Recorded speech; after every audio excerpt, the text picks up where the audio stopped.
We decided that Rupert would kick off this morning, and so he shall. So, Terence, I want to start by explaining what I think the problem is that we're discussing, because I think if we try and summarize it and get it clearer, it should be easier to see how we're trying to bring together the idea of creation and imagination. So let me explain to everybody what I think the problem is as well. There's a crisis in science at the moment, a profound crisis which is going to change science as we know it.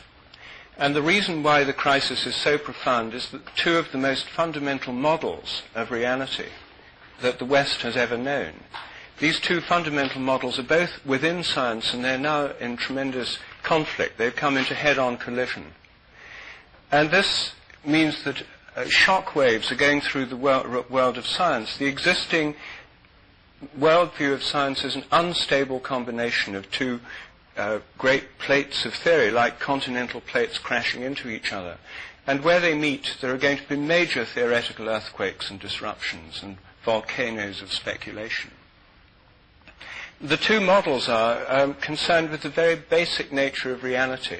One of these says that the basic nature of reality is permanent, that there's an unchanging permanence underlying everything that we know, see, experience, feel, and so on. And in classical mechanistic physics, Newtonian physics, that permanence is seen as twofold. First of all, there's the permanence of the laws of nature, the eternal mathematical laws of nature, considered by Newton and Descartes to be ideas in the mind of God, God being a mathematician. This is a very popular and recurrently popular idea among mathematicians, the idea that God is a mathematician. And it was a view that strongly appealed to them, and their image of God was as a kind of a Christian God, but with a kind of Platonic or Pythagorean mind, containing essentially the mathematical laws of nature. So that was one source of permanence, permanent mathematical laws. The other source of permanence were the permanent atoms of which matter was supposed to be composed. All material objects were supposed to be made of atoms which were permanent. And these atoms were in movement. They combined and permutated, and our own bodies and everything we see around us would be permutations and movements of those atoms. Those were permanent too. And the movement that they were taking part in was also permanent, a constant amount of motion. And these permanences were summed up in the principles of conservation of matter and energy. The total amount of matter is always the same, total amount of energy is always the same. Nothing really changes in the realm of matter and energy at the most fundamental level. Nor do the laws of nature change.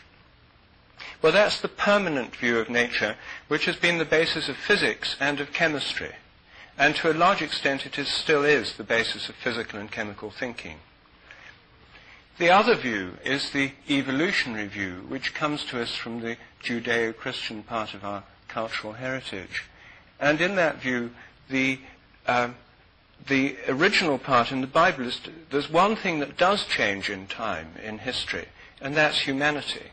According to the biblical account, human beings are undergoing a kind of evolutionary process from Adam through the patriarchs, first Noah, then the patriarchs, then the history of the people of Israel, then the movement from Egypt through the wilderness to the promised land, then the subsequent history of the prophets and the kings, then the coming of the Messiah. This was a process in history which showed a kind of progressive unfolding development, but it was confined to the human spiritual realm. In the 17th century, this idea was secularized in the notion of progress through science and technology. By the end of the 18th century, the idea of human progress was a dominant idea in Europe. By the 19th century, human progressive evolution or development was now seen as part of a progressive evolution of all life through the theory of biological evolution. And right up in this century, only in 1966, did physicists finally abandon their eternal or static cosmology and come to an evolutionary conception of the universe. So with the Big Bang, the whole universe is now seen to be evolutionary. This is a very recent revolution in science, and it totally changes our worldview, because the most fundamental thing in science is its cosmology, its basic model of the cosmos. And our cosmology has changed now from the static, permanent, or cyclical view of the universe to one which is evolutionary. Now, if nature is evolutionary, if all of nature is evolving, what about the eternal laws of nature, which scientists have taken for granted for so many centuries, concepts going right back to Pythagoras and the ancient Greeks? Were all the laws of nature there before the Big Bang? Well, if they were there before the Big Bang, where could they possibly be? There was nowhere to be. There was no universe. So if the laws of nature were all there before the Big Bang, then they must be non-physical, idea-like entities dwelling in some kind of permanent mathematical mind, be that thought of as the mind of God or just the mind of a kind of disembodied mathematician. They were thought to be permanent and all there before the universe. This assumption is still held by most of our modern cosmologists. It's something that physicists have not yet begun to question seriously. But as you can see, it's like an idea that's had the carpet taken from under it. It's sort of hanging over an abyss. Because there's no real reason why we should assume the laws of nature are permanent in an evolving universe. If the universe is evolving, then the laws of nature could be evolving as well. And in fact, the very idea of the laws of nature may not be appropriate. It may be better to think of the habits of nature evolving. The Big Bang is like the cracking of the cosmic egg. That's its mythological correlate, the notion of the ancient mythological idea of the cosmos beginning through the hatching or the cracking of an egg, followed by the growth of the organism that comes out. It's an embryological metaphor. And we now have a kind of developmental model of the whole universe. It's like a developing organism. It's not like a machine at all anymore. The universe is a growing, developing organism, which is differentiating within itself, forming new forms and patterns, an evolutionary process that on Earth has given rise to all the forms of animal and plant life, all the different kinds of microbes, to ourselves, and to the many and varied forms of human culture. So the question arises, how does this process happen? I myself have been working on a theory which I put forward in my two books, A New Science of Life and The Presence of the Past, which tries to understand these habits and how the habits of nature can evolve. What I'm suggesting is that there's a kind of memory inherent in each kind of thing in what I call its morphic field, and that this, as time goes on, each kind of thing has a kind of collective memory of everything that's happened to all previous similar things. So, for example, when a crystal crystallizes, the form its crystal takes depends on the way similar crystals have formed in the past. Things are as they are because they were as they were, to use Terence's felicitous summary of this theory. In the realm of animal behavior, the theory says that if animals like rats learn a new trick in one place, then just because they've learned it, rats of the same breed should be able to learn the same thing more quickly everywhere else. So you train rats to do something in San Francisco, and all over the world, rats of that breed should subsequently be able to do it more easily, through a kind of invisible influence, like a collective mind of the rats that's changing or developing. There's already evidence that these effects actually occur, and this evidence is summarized in my books. It leads to the idea also that in human learning, we all benefit from what other people have learned before. There's a kind of collective human memory, an idea very like Jung's idea of the collective unconscious. So habits build up, and what I'm suggesting is that the regularities of nature are habitual. They develop as habits. Nature goes along habitually. New patterns come into being, but through repetition they become habitual. The universe is an evolving system of habits. But obviously, this is only part of the story. If the universe is an evolving system of habits, how do new things ever come into being in the first place? What is the basis of creativity? evolution must involve an interplay, on this view, between habit and creativity, just as our own lives involve an interplay between habit and creativity. So, habit, a theory of evolutionary habits, demands a theory of evolutionary creativity. And how can we understand the creativity that's given rise to new ideas, to Beethoven's symphonies, to theories in science, to new works of art, to new forms of culture, to instincts in birds and animals, to the forms of flowers and plants and leaves, to the many kinds of rocks and crystals, and to all the forms of galactic and stellar and planetary organization? What kind of creativity could underlie all those processes? Well, there seem to be two basic answers on the market within the conventional worldviews. One is the materialist view that says the whole thing is entirely due to blind chance, that there's nothing but a kind of darkness of blind material processes going on, and then by blind chance new things happen. That's the materialist theory. And it really says, by saying it's blind chance, it basically says don't think about it. It's chance, there's nothing more that you can say, so just forget it, take it for granted. Because there's no reason or there's nothing intelligible about it. It just happens, and there's nothing more you can say. The other theory is derived from the Platonic traditions of the Platonic theology, and says that it all happens because, in a sense, it was all made up in the mind of God. Everything that happens, every new form that appears, corresponds to an eternal archetype, a kind of eternal idea in the mind of God. But if evolutionary creativity is creativity that keeps on happening. It goes on as the world goes on. It's going on now. It's not something that happened once in an act of creation at the beginning. If it's going on now, it may be entirely blind, but there may be another model for understanding creativity. The other model for understanding creativity, I think, is provided by our own imaginations. Our imaginations are not full of fixed Platonic ideas, which are always the same, like Platonic minds. They're ongoing, changing, dynamical processes with a kind of creative richness that always surprises us.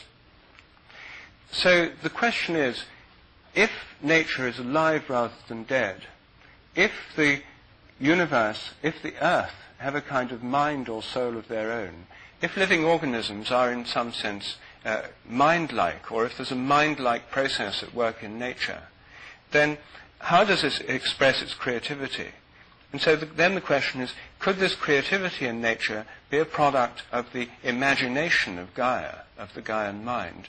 Could it be a product of the cosmic imagination? Could there be a kind of imagination working in nature which is similar to our own imaginations? Could our own imaginations be just one conscious aspect of an imagination working through the whole natural world, perhaps unconsciously as it works underneath the surface of our dreams, perhaps sometimes consciously? And could this ongoing imagination be the basis of evolutionary creativity in nature, just as it is in the human realm? So those are the questions that I wanted to raise and ask Terence to follow through on, because Terence has studied the imagination more than most of us. And in a sense, I regard him as somebody who has a deep understanding of the dynamics of the human imagination and of its wider importance. Well, certainly I think that the relationship between creativity and imagination is the place to focus if you want to understand the emergence of form out of chaos. Of all the arguments that you make in favor of the theory of morphic resonance, I think the most powerful one is this question, if the laws of nature are eternal, where were they before the Big Bang? It seems to me that just defeats the whole notion of eternal laws of nature, because you either have to hypothesize a kind of Platonic superspace in which, for reasons presumably unknowable these were the laws that were present, or you have to somehow say that the laws of nature came into being complete and entire at the moment of the Big Bang. And it's very hard to see how laws of nature such as gene segregation and that sort of thing could exist in the situation of high-temperature physics and non-molecular systems that prevailed at the beginning of the universe.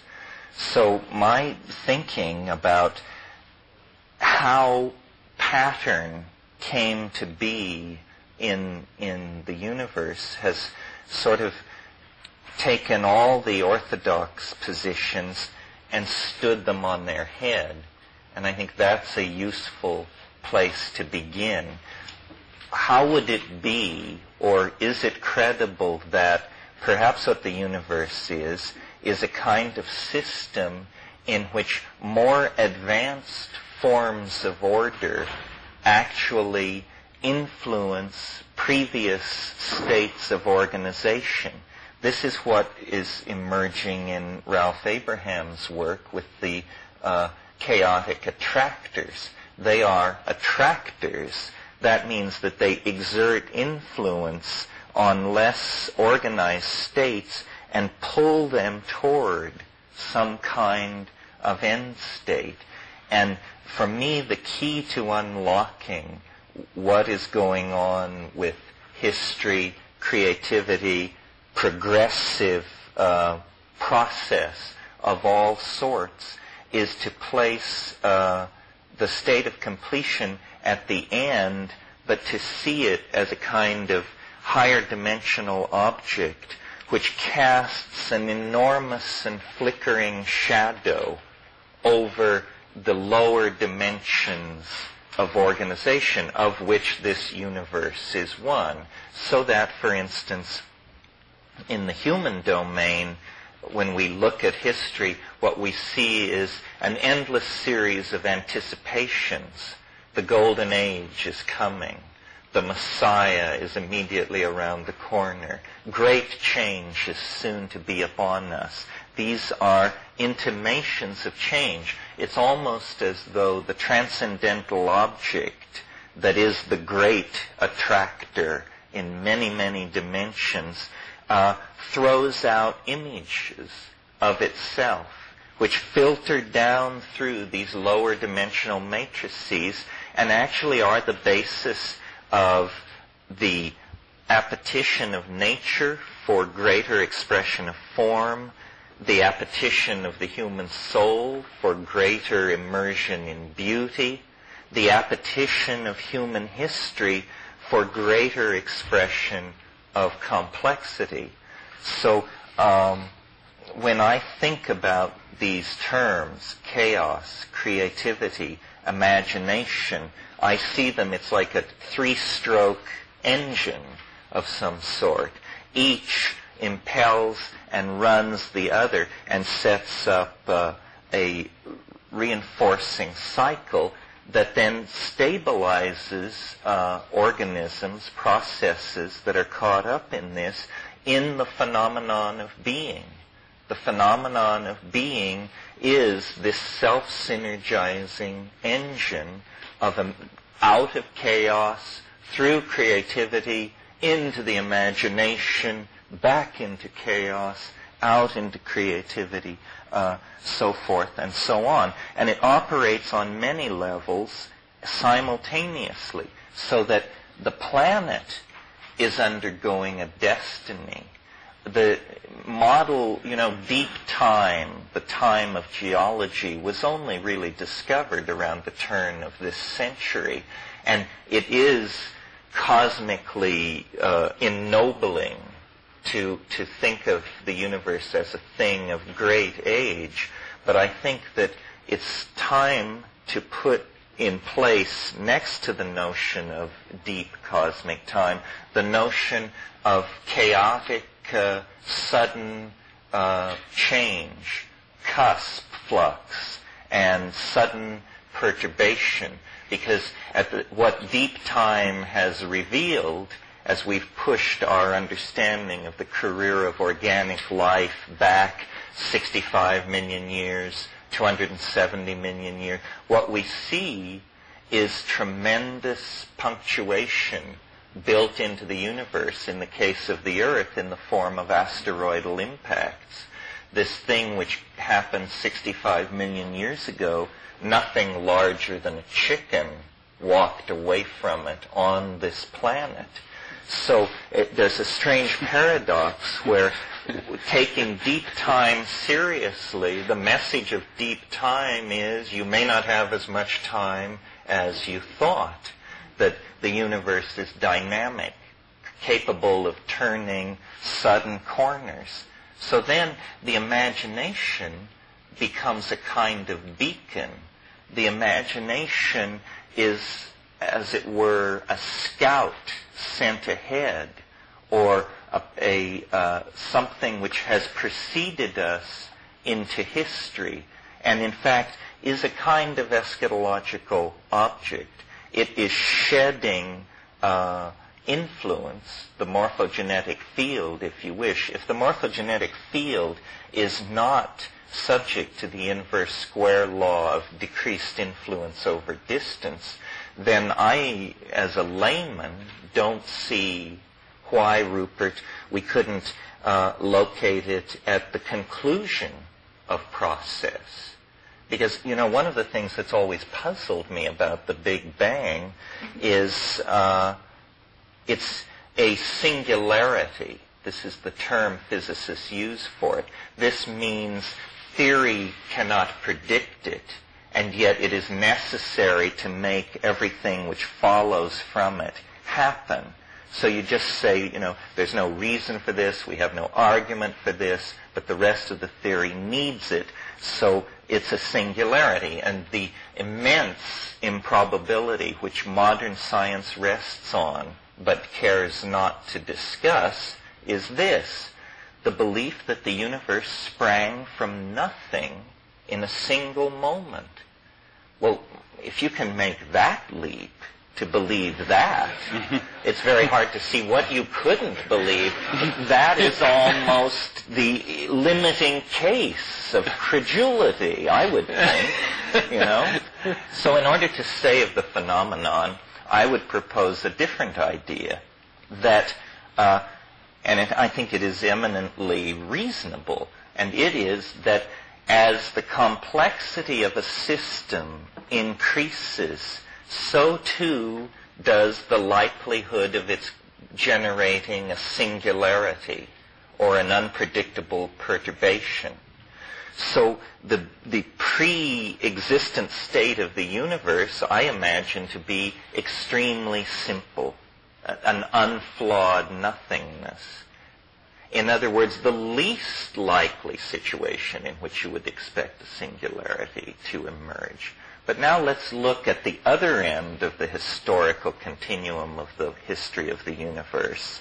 Let's look at the world we are living in, which is full of 106 elements, tremendous gradients of energy ranging from what's going on inside pulsars and quasars to what is going on inside viruses and cells, tremendous organizational capacity at the atomic level, at the molecular level, at the level of molecular polymerization, at the level of membranes and gels, at the level of cells and organelles, organisms, societies, so forth and so on. In other words, the universe at this moment is a tremendously complicated, integrated, multi-leveled, dynamic thing. And every passing moment, it becomes more so.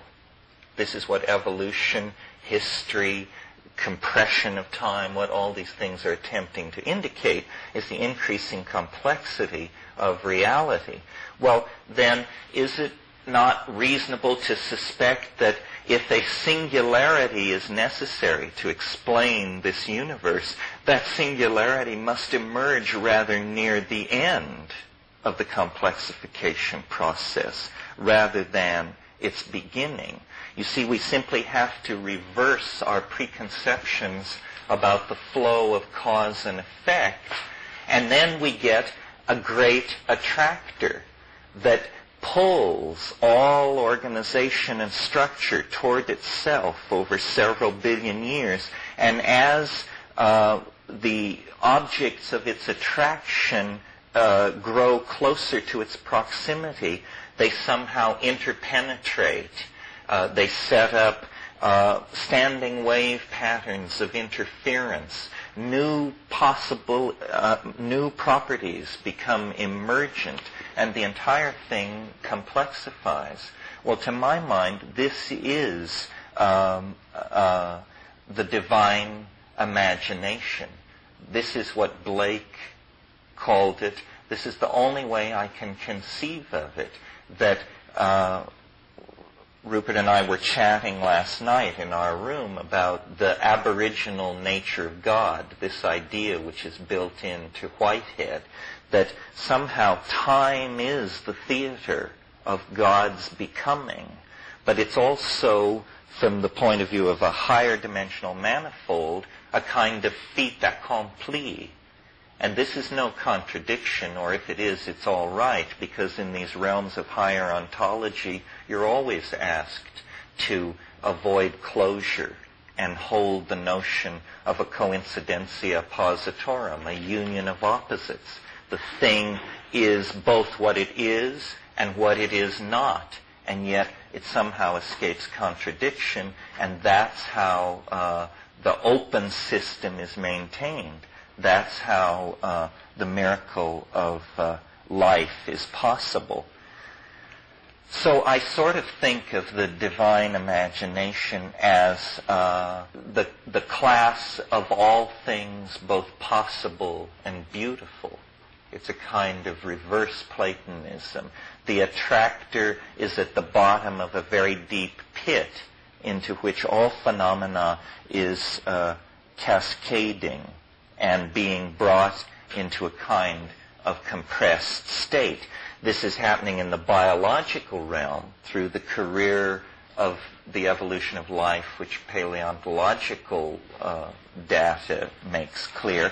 But it's also simultaneously happening in the world as we experience it within our culture. In other words, what we call history.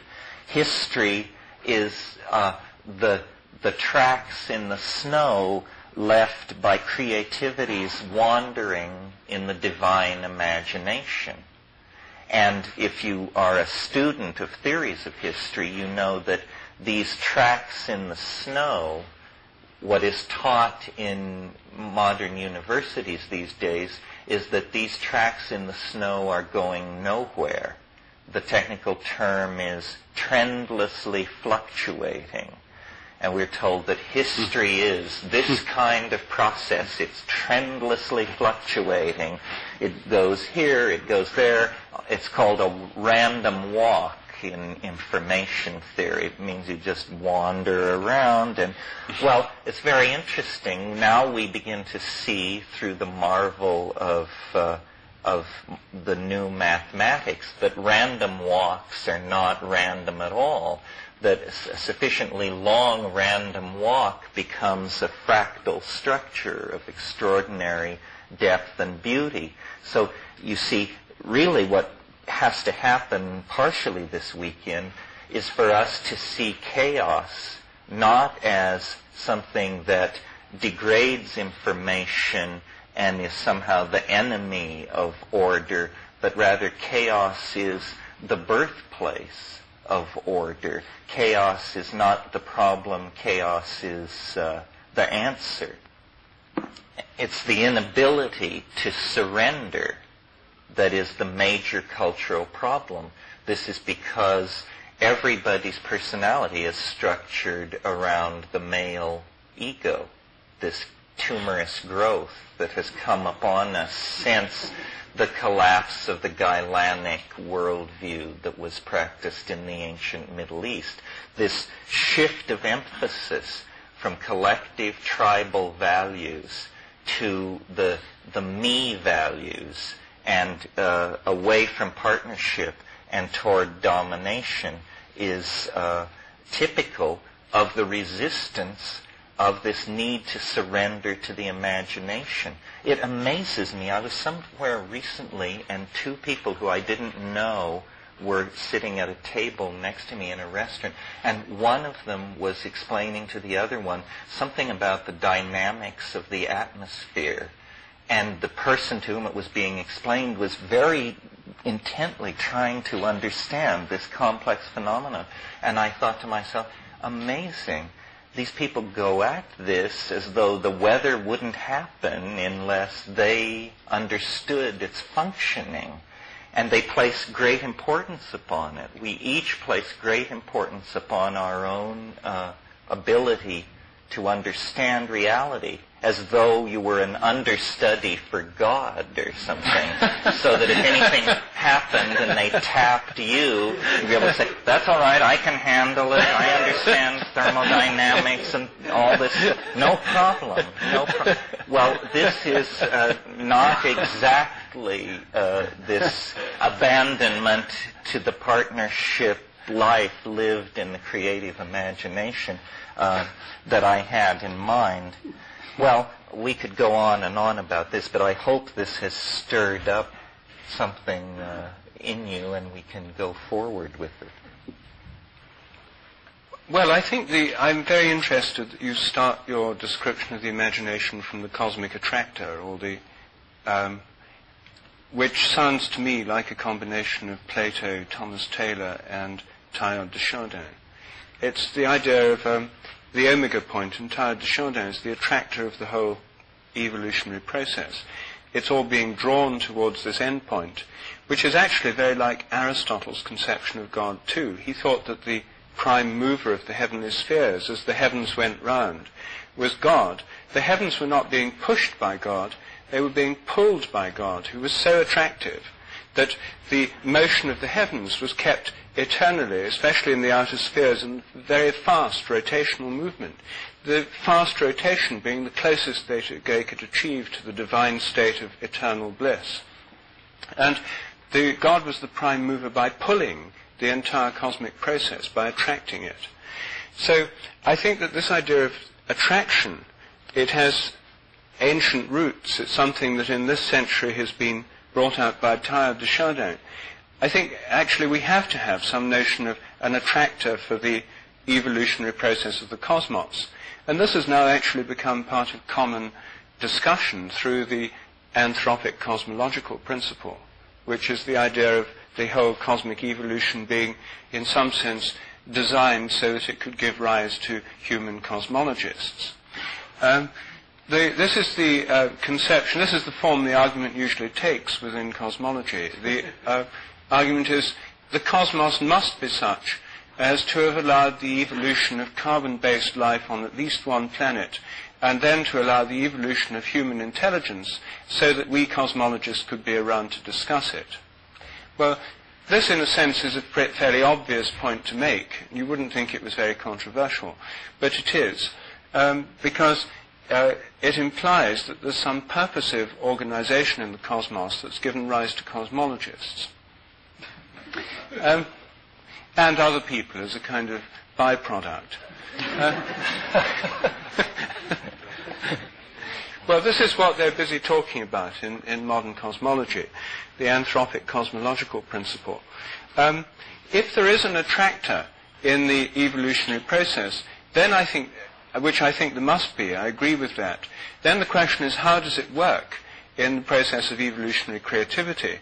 One way is to make this attractor a kind of Platonic mind in the future, which is what Terence, you seem to be doing, making it the old Platonic mind containing all possible forms and archetypes somewhere out there in the future. And then this somehow interacts with what's going on now. The way I understood it from Terence's description was that there's an ongoing system in the cosmos, in the world where we are now, an ongoing system of habits built up through the past and what's happened in the past. And habits have a certain density. I mean, matter is in a sense dense because it's so deeply habitual. there's a sense in which habits are the basis of the kind of density and the sheer materiality of the natural world, and its sheer resistance to the imagination. The fact that everything's so deeply embedded in habit. And then, left to themselves, of course, habits would just fossilize and the whole world would just become intensely, repetitively habitual. But they can't be left to themselves because there's other active process going on, which is the cosmological expansion associated with the continued presence of chaos within the universe, which means that habits are permanently, or all the time, or at least intermittently, being disrupted by unexpected accidents like asteroids hitting the Earth. Or, as we see in our own lives, our habits are permanently being disrupted by unexpected accidents. This creates new conditions, new possibilities, vacuums where new things can happen. And somehow, as I understood it, between this, the needs, the vacuums, the ongoing crises of the present, the problems, the tensions, these then somehow interact with the cosmic attractor, and it's as if sparks pass between them. What's the situation or the problems now attracting to themselves those aspects of the divine mind which are appropriate to the present circumstances, creating a kind of imaginative penumbra around what's actually happening, a whole realm of the imagination related to what's going on, just as our own imaginations are related to what we're interested in. Our own dreams reflect our own preoccupations and interests and drives and hidden motivations. So the imagination working in that way by a kind of spark between this divine mind or cosmic attractor and the present situation. Well, that's what I understood you to be saying. And I think that's all right, except that I myself find it more interesting to, instead of say everything that can possibly happen is already there, which is in a sense a way of denying creativity. It says that creativity is simply the manifest of a future potentiality or possibility, which is also at the same time eternal. Because the future of the cosmos must at least have endured as long as the cosmos.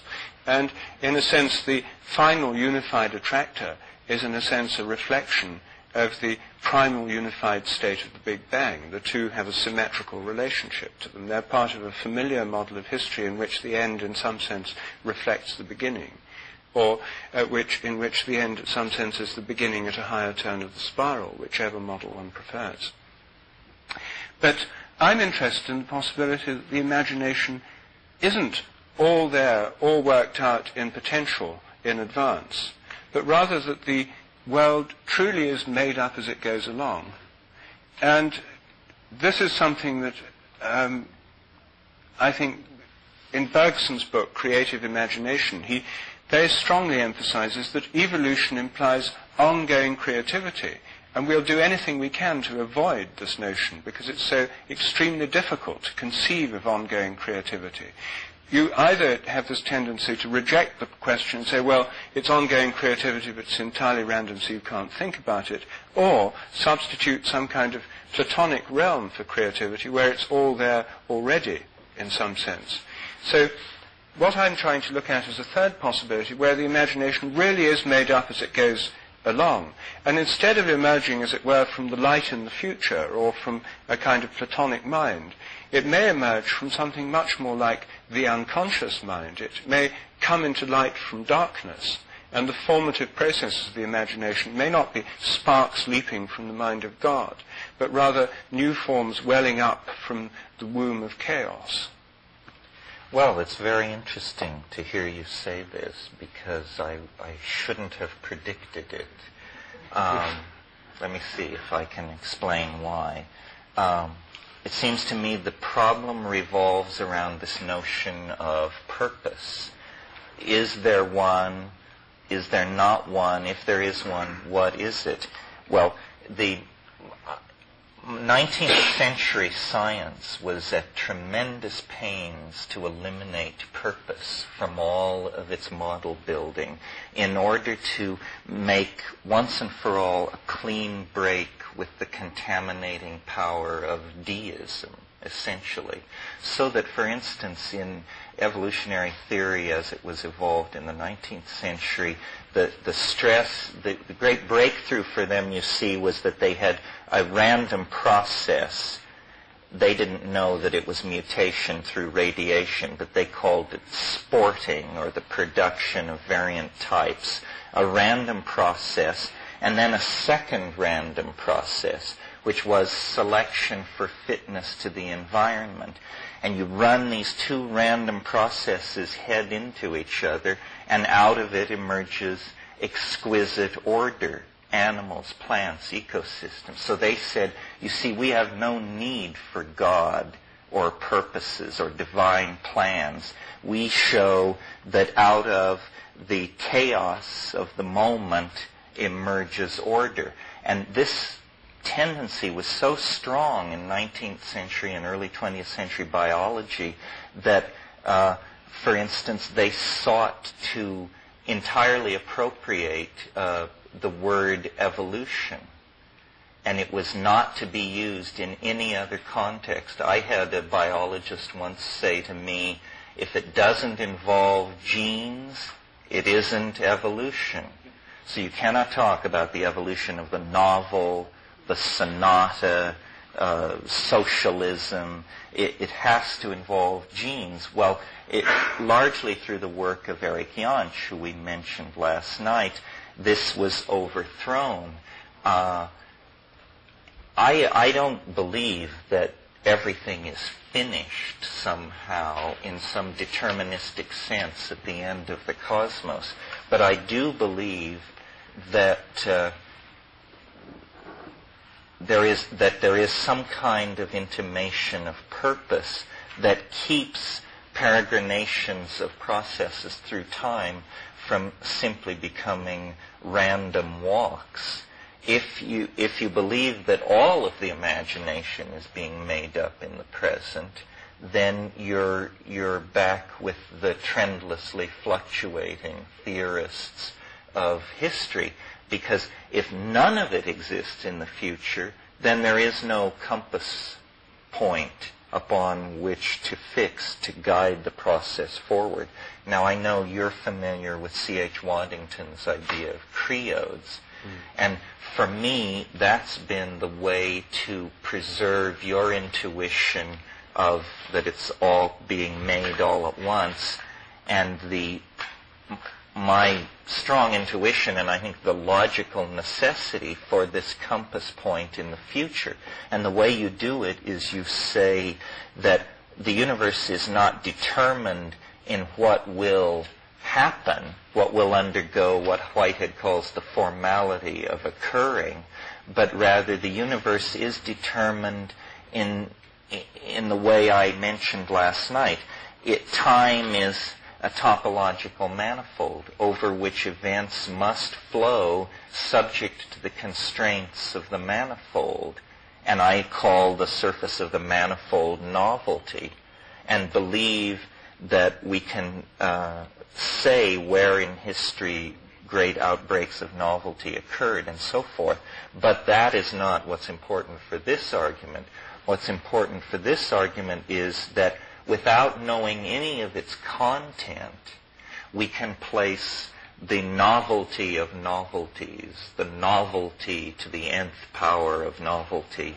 We can place it at the end of the historical process and then watch it operate as an attractor without having any information about it at all that is really of its essence, which I think comes very close still, though all this modern jargon has been hung on to it, to Neoplatonism. We have to maintain the unknowability of God, hence the ultimate unknowability of the imagination, but nevertheless we have to grant it as an attractor nevertheless. That would be my take on that. Well, I mean, it's partly a question of, as I see it, of what role one thinks the attractor has. I think that the cosmic attractor, as Teilhard de Chardin conceives it, or as Aristotle conceives it, is drawing things towards a state of higher unity. That's how you could express it. So one could say there's a process that attracts the entire evolutionary process of drawing things towards states of higher unity. And not just states but in general, but as many possible states as can be. Otherwise, why would there be so many forms of life, so much variety in nature? But it may be, you see, the question is, are the new forms arising in the attractor? Or is the attractor simply attracting what's already a diversity of forms through a process that lies between them, as it were, the imagination? I think that creativity seems to involve, the Jungians talk about the welling up of forms from the unconscious. And it's as if there's a kind of creative process like welling up or boiling up of new forms in incredible diversity. And they're forms which are conditioned by memories of what have gone before and existing habits. But they're forms which make new syntheses, new patterns. And it could be that if there's a kind of unifying process working upon a boiling up of new forms, that anything that comes out, as it were, above the surface of the unconscious or the darkness or the boiling process or the chaos, has to take on a kind of unified form, as it were, to come above that surface. That the light, as it were, into which it comes is a unifying principle. So it has to take on a unified form, but it could be any unified form.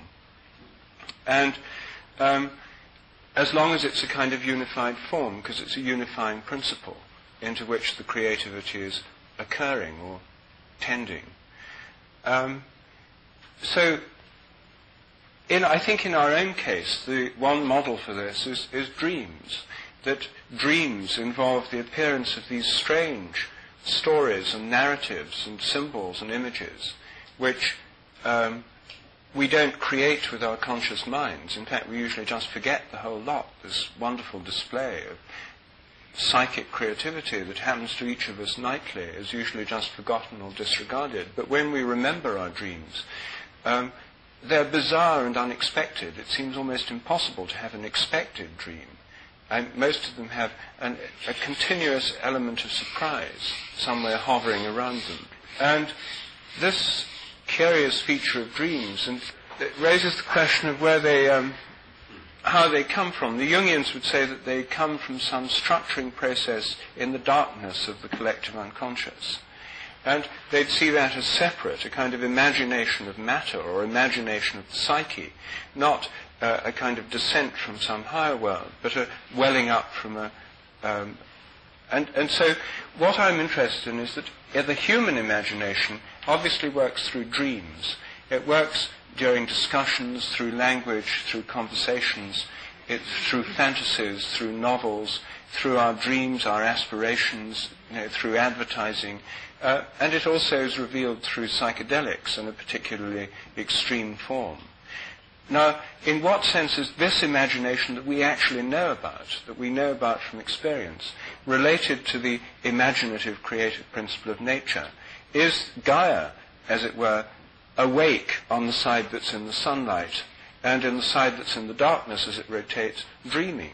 At night, are the plants, the animals, the whole ecosystems, the oceans, in some sense, in a dream state, when dreams and spontaneous images of what might be possible come to them? So, is there a kind of Gaian dreaming, and does it happen on the night side of the planet? Is the imagination, as it were, located? How is it rooted in cosmic events? I mean, what would the Gaian mind feel like? What form would a Gaian dream take, or what form would a Gaian psychedelic experience take? That's how I'd like to know how you're thinking of it. I think a Gaian dream would be human history. That human history, perhaps it isn't that the planet sleeps each night, but that perhaps it's been sleeping for 50,000 years and is having a dyspeptic dream that causes it to toss and turn. But if it could only awaken from that dream, it would just shake its head and say, "My God, I don't know what it was, but I hope it doesn't come back." That human history has that quality. I mean, James Joyce should be mentioned here, saying, "History is the nightmare from which I'm trying to awaken." and the whole structure of his novels, the integrating of historical data with daily newspapers and this sort of thing to give reality the quality of a dream. I think your mentioning of the psychedelics is important. You said it was an extreme and intense example of this. I think that it's so intense and extreme an example that it argues strongly that that the imagination is not the human imagination.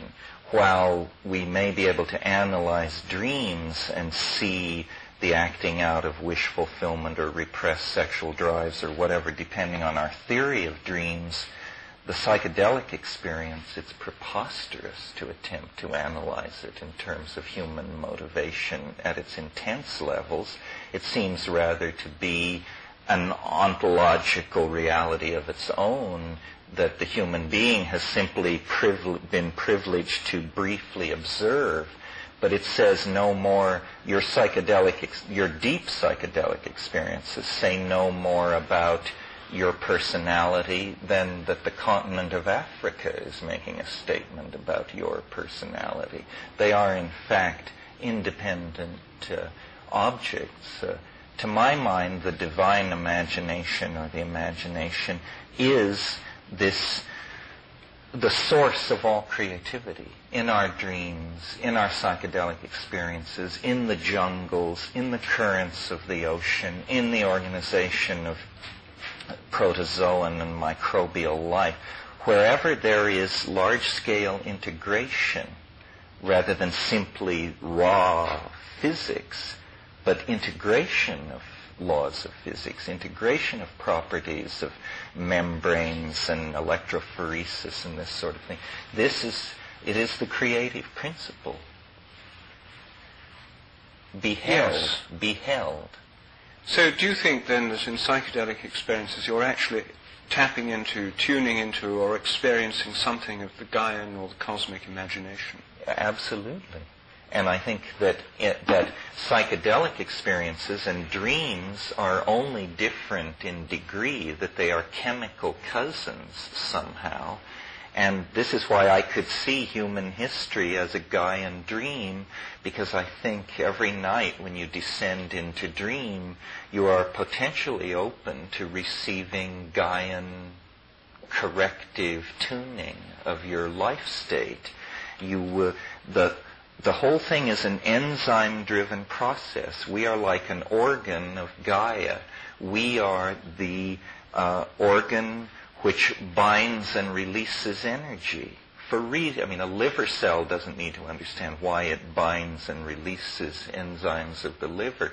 We bind and release energy for reasons perhaps never to be clear to us, but which place us firmly within the context of the Gaian mind. We have been chosen out, and this is not something to have great hubris about. Indole acetic acid has been chosen out in plant metabolism to play certain roles.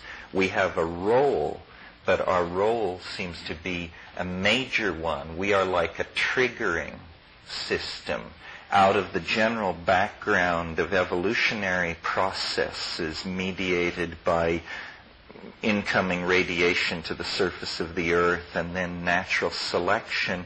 Suddenly we come with an epigenetic capability. We write books, tell stories, dance, sing, carve, paint. These are not genetic processes. These are epigenetic processes. And they bind information and express the Gaian mind very well. As an example of how willing I am to introduce or to entertain this idea concretely, I've been talking to a lot of people about ecological crisis and the fate of the world and this sort of thing. Well, imagine in hindsight the wisdom that we would impute to Gaia if we were to suddenly realize that what is happening on this planet is that nature knows that the sun is going to explode. And what we are is a kind of response to the anticipation of a wounding that 50,000, 5 million years ago, the geo-heliocentric relationships began to vibrate out of tune. And as a consequence of this, a species was called forth that could organize an escape. And we are it. In other words, we are in a divine play. In line with this, and what made me even entertain these ideas, is I had a very bizarre experience recently. I was in Hawaii, and in our botanical garden there is a very large dead tree, and one limb of this tree sticks far out over the land. And Banisteriopsis caapi, a large hallucinogenic South American vine, is planted at the bottom of this tree, and it just has swarmed up this tree and covered it with greenery, but it wouldn't go out onto this one limb that stuck out. And it bothered my sense of symmetry that this vine would not completely cover this tree. And I even thought about trying to climb up into the tree and thread it out onto this limb to get it to do what I wanted.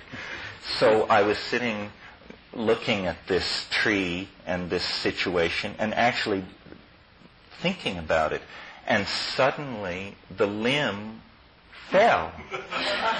It broke off. And then I thought, the vine sensed that it was unstable. It would not invade this domain that it sensed was structurally unstable. Well, then I said to myself, but how could it? What is the mechanism of this sensing of instability? And a friend of mine said, well, perhaps the wind impacts on weakened wood differently than on unrotted wood, and perhaps rhythms in the tree tell it to stay away from it. And then I realized, if one plant has that kind of sensitivity to the entering into a domain of danger, what must the ecosystem of this planet be doing in reaction to what we are doing to the planet? So I see the reason this relates to the imagination is because I see ourselves in communication with the imagination. It is sending images back into the past to try and direct us away from areas of instability. It really is, the Gaian mind is a real mind. Its messages are real messages. And our task, through discipline, psychedelics, attention to detail, whatever we have going, is to try and extract this message and eliminate ourselves from the message so that we then can see the face of the other and respond to what it wants. So it isn't for me a philosophical problem. It's a problem that relates to the politics and action that we take as a collectivity and as individuals. Just one more reflection on that. You see, if we tune in through our own imaginations to the Gaian mind, which certainly seems to me an attractive idea, and I think fits quite well perhaps with dreams, psychedelic experience, imagination, and so on. The question for me is this: we can relate to the Gaian imagination, let's take that for granted. But then, how is the Gaian imagination related to the imagination of the solar system, and that of the solar system related to the imagination of the galaxy, the imagination of the galaxy to the imagination of the cosmos? And then, how is that related to what we could call the imagination of the cosmic attractor, or God the Father, or well, I'm not sure that I want to follow you into the cosmic Christ. For me, the mind of the solar system, I'm think there should always be some physical stuff to hang these things on. The Gaian mind is not a problem. The earth teems with life. A Jovian mind is not a problem, because the complex chemistry, the metallic behavior of gas ices under pressure, and all of this stuff seems to me to place enough cards on the table that mind could well emerge in that situation. Similarly, the oceans of Europa, there are a number of places in the solar system where there's enough complex chemistry that I can imagine these very large self-reflecting entelechies to get going over billions of years. But to move from that to the hypothesis of a continuous hierarchy of minds out to the level of the galactic mind, you have to ask hard questions. I mean, how long does it take the galactic mind to think a thought? Does it do it instantaneously via morphogenetic fields? And if so, then what are the transducing and signal sorting filters through which it goes? If it does it through light, then to say that its thoughts are vaster than empires and more slow is to suggest that they're very high-speed phenomena indeed. Empires come and go by the thousands before a galactic thought could reach from one side of itself to the other. But I think that if we're thinking of galactic imaginations in the basis form, one would be all the probabilistic processes and the stars and everything within it. If the communication is instantaneous, which it may be, or if it isn't, we don't really know, because I think a factor which changes everything is the discovery of dark matter, the fact that 90 to 99% of the matter in the universe is utterly unknown to us. This recent discovery effectively tells us that the whole cosmos and every material thing in it has a kind of unconscious, a material unconscious, an unknown dark realm which conditions everything that happens, the shapes of the galaxies, their interactions, and what's going on. But it's utterly unknown to us. And so we've now got a kind of cosmic material unconscious which could play the same role as our own unconsciouses. And so your search for the basis of the imagination in the known phenomena of physics and the visible realm is certainly an important one. But the fact is that there's so much more that physics itself has revealed which is there and could be the basis of any number of processes. Yes, I assume that psychedelics, for instance, somehow change your channel from the evolutionarily important channel, which is giving traffic reports, weather reports, and stock market reports, to a channel which is playing, the classical music of an alien civilization.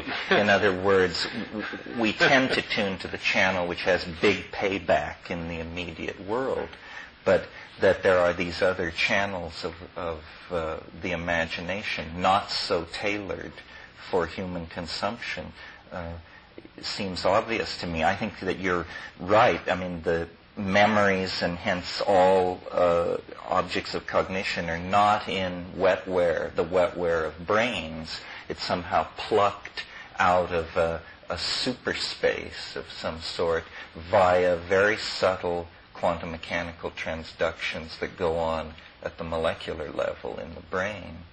The divine imagination is the reality behind appearances.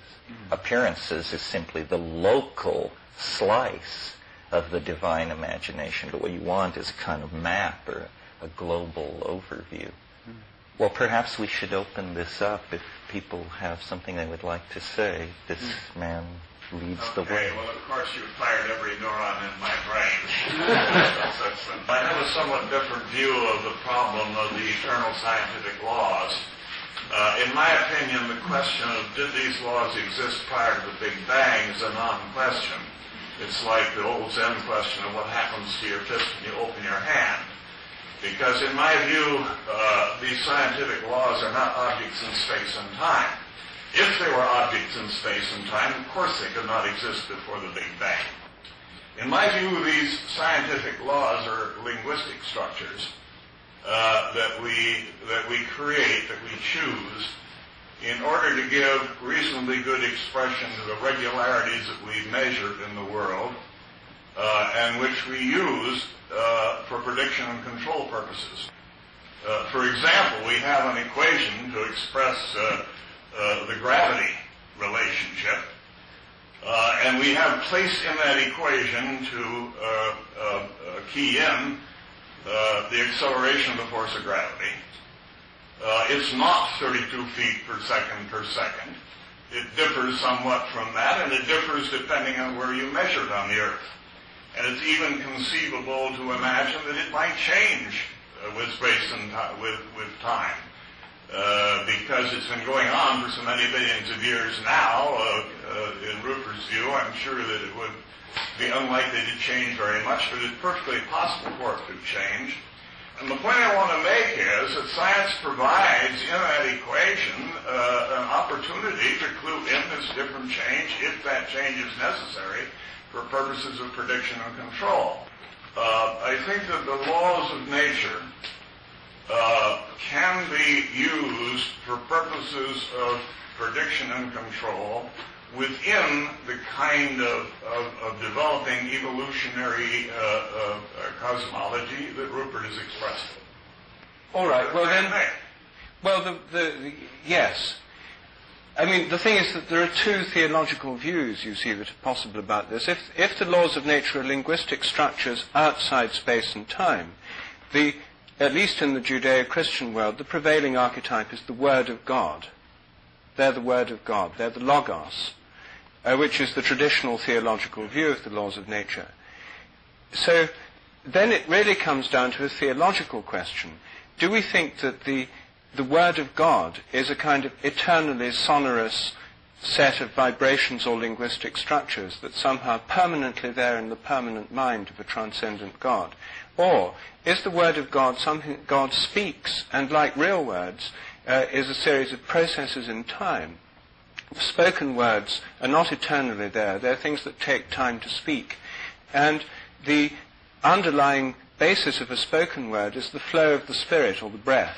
So are the words of God, if we take this Logos model, spoken words that involve a process in time, or are they like a sort of encyclopedia that's written words that can be sort of eternal? No. In my view, they're not. I don't see the theological argument is a non-argument to me, because I reject the idea of the mind of God as having a structure in the universe. Or again, I come back to these scientific laws of nature as human formulations, created like tools, created like a set of wrenches in our kit bag, not a part of any eternal structure whatsoever. But at the same time, I recognize that certain of these laws that we have created are of such a nature that it would be very hard to conceive of us having a science without them. Well, I think that there are a couple of issues here. First of all, what has always given science its tremendous cachet was its ability to produce in the realm of application and technology. So I agree with you that these things are like wrenches, but that is not at all satisfying to a philosopher of science who doesn't care about the application, but wants to know, is this or is this not in fact so? Rupert is suggesting that laws are habits, and that habits change over time. They're incremental. Therefore, in his view, no law is in fact a law. It's a tendency or a creeping gradient of some sort. Now, the argument for this is that we've only been measuring the constants we use to describe the universe. We've only been measuring them for 100 years on one planet. We say that the speed of light is 186,000 miles per second, and we've measured it on one planet for 100 years, and we extrapolate this statement to the entire cosmos. If, in fact, laws are local and invariant, then this is going to be a hard swallow, because it makes science no more than a series of localized opinions. It turns science into folklore. The thing that personally I find a personal discovery of, and I don't think it comes from reading outside, is just a realm of pure geometric possibility, of pure form and symmetry. And this seems to me the underlying Pythagorean or Platonic concept, and that it does exist outside of time, and that it's some sort of template off of which possibility hangs. And that what undergoes the formality of actually occurring resonates against this template, and also most likely resonates against what has been materially manifested, so that it's going to take time.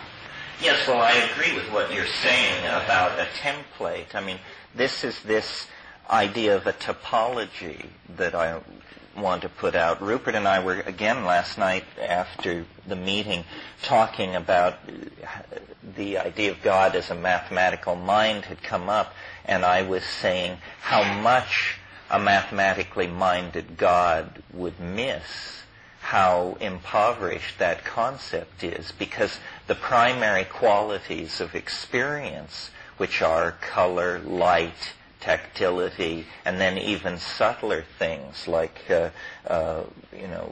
appetition for the past and the future. So all of this would be eliminated from the idea of the mathematical God. In a way, the way I see it is it's almost as though there is a wire frame. Yes, that the future is almost a kind of mathematical wire frame, and that's what God, quote unquote, knows in eternity. But the whole point of the game is into this wire frame flows the living richness, the perverse creativity, the unpredictability, the perturbations, the interference patterns that create then the living fact of the felt presence. And then that wave of complexification dies down and leaves in its wake the fossil imprint of its passage, which is memory.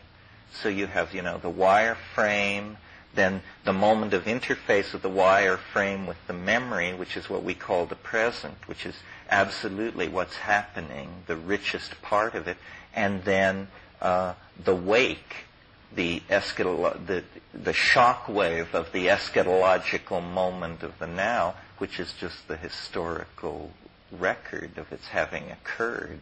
I always think in terms of politics, so I want to weld us into not three disparate points of view, but a movement with a forward thrust. So I've suggested that what you're witnessing is the birth of geometric compressionism, or morphogenetic compressionism, or psychedelic compressionism, depending on which one of us is talking. I'm sure you can figure out who is who.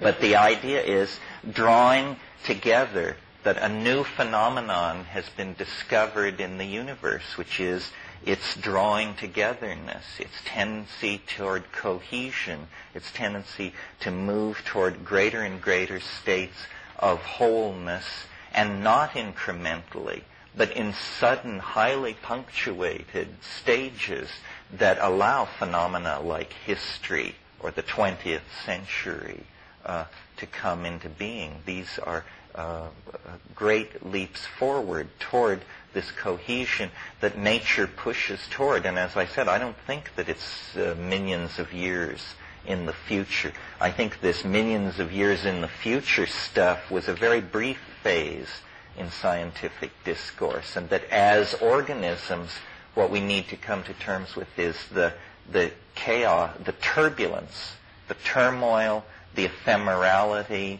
and the high-stakes nature of the game. You know, even if no asteroid strikes the Earth, each one of us in this room will die. And so life is guaranteed to be interesting, even if you don't live in one of these epochs when there is asteroidal impact or geomagnetic reversal. Nevertheless, the ultimate challenge is built into the biological script. We each have our own apocalypse, and so I think we should live life in anticipation of it. This gradient mind that you referred to. Gaian mind. Oh, Gaian mind. Gaian mind. What is that? Well, it's the notion that, for me, and I'm sure Rupert has a different notion, but for me it's the notion that the Linnaean species are an illusion of the classificatory impulse of the human mind, and that really what we have on this planet are not distinct species, but levels and levels of gene swarming and control, and that intelligence, creativity is such a positive adaptation for any biological system that possesses it, that I think the planet wouldn't have waited 5 billion years to allow self-reflecting intelligence in an organism such as ourselves. I think probably self-reflection arose in fairly early in the history of the Earth, and that the Earth is a minded, integrated kind of entity. How this works is hard for us to model because we've only had the image to guide us for 10 years or so. But the planet thinks, it perceives, life has appetition for more life and for an extension of itself, and the best strategies are cognitive, so that all of these things that we see happening on the planet that we take to be miraculously ordered results of random processes may actually be the result of the creation of a great engine of cognition, that history is the thought of Gaia, biology is the musings of geology, and so forth and so on, that we have been wrong to claim consciousness as the unique capacity of human beings. It is, in fact, a general property of organization, and the larger the organization, the more conscious it may well be. So that I don't feel human beings are set against nature. I think we occupy a special role in nature, but it's a sanctioned role. There is no such thing as getting out of control, because the control system is so deep and so vast that it's inconceivable. But what is happening may appear to be out of control because we are not in full connection with what the purpose of all this is. Yeah, Rick? Yes, let me try and put it a different way, answering the same question about the Gaian mind, because it's obviously one of the things we're interested in talking about here. Starting from a straightforward starting point, the idea of Gaia, put forward by Lovelock and other scientists, is that the Earth, using the name Mother Earth, Gaia is the Mother Earth of the Greeks, that the whole Earth is a living organism. And that if the whole Earth is a living organism, and I think in that organism we have to include the Moon as well, because the Moon orbits the Earth and in some sense sets its rhythms of time and tide, and is part of the Gaian system, that the Earth is a living organism, including the Moon, the atmosphere, all the living things on it, the oceans and so on, behaves together in a way that has an organic, integrated, holistic quality, that the Earth is alive, and its life involves some kind of organizing principle. At that stage, a lot of people then say, well, if the Earth is alive, then in some sense it must be conscious, or in some sense the Earth must have a mind. And one of the questions I think we're exploring is just in what sense can we think of the earth as conscious or having a mind? What might the Gaian mind consist of? The traditional view of the earth is that it's an inanimate assembly of a bit of rock hurtling around the sun with a thin film of moisture and life on its surface. But that the whole thing's just an inanimate mechanism with no life, no purpose, no spontaneity, no creativity of its own. Merely the environment in which other random, purposeless processes take place.